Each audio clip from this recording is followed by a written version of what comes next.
Au terme d'une année scolaire d'utilisation de l'IA, ma réflexion s'oriente davantage vers la nécessité de préparer les élèves à un usage responsable et éclairé de ces outils afin de les armer pour leur avenir professionnel.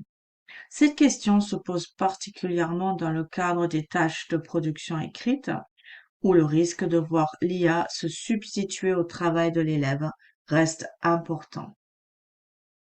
Mon attitude envers l'IA n'a pas fondamentalement évolué. Consciente qu'elle est capable du meilleur comme du pire, je maintiens une attitude à la fois curieuse et prudente, tout en m'informant de façon régulière, notamment à travers des forums comme la CREA ou la presse.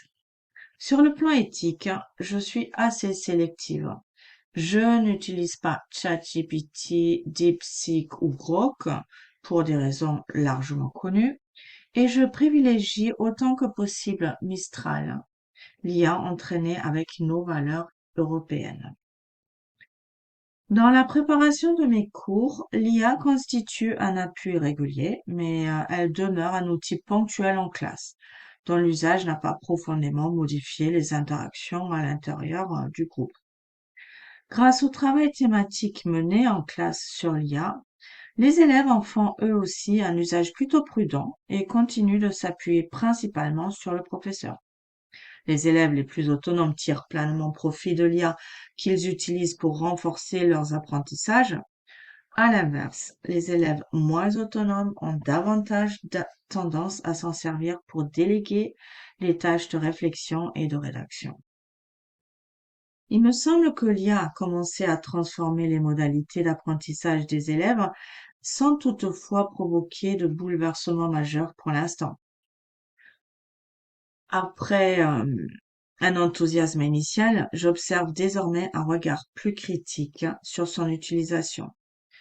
En revanche, la perception que les élèves ont de mon rôle, non, n'a pas évolué. Concernant la charge de travail de l'enseignant, celle-ci a d'abord été plus importante, le temps de tester et de s'approprier les différents outils. Elle est en train de se stabiliser aujourd'hui, notamment grâce à la rédaction de prompts précis qui permettent d'optimiser les résultats et de limiter les phases de vérification et de correction. En classe, je souhaite à l'avenir maintenir le travail d'interaction écrite avec des chatbots, tout en développant davantage le rôle de l'IA comme assistant d'apprentissage. Enfin, la question centrale reste celle du risque d'atrophie cognitive. La tentation pour les élèves de gagner du temps et d'éviter la frustration en déléguant à l'IA des tâches perçues comme difficiles, ennuyeuses ou inutiles reste forte. Comme cela a déjà été amorcé dans le guide d'usage en éducation de juin 2025, il me paraît essentiel que l'éducation nationale renforce la prévention sur ce point et que les enseignants accompagnent les élèves tout au long de leur scolarité à travers des activités rendant explicite ce danger.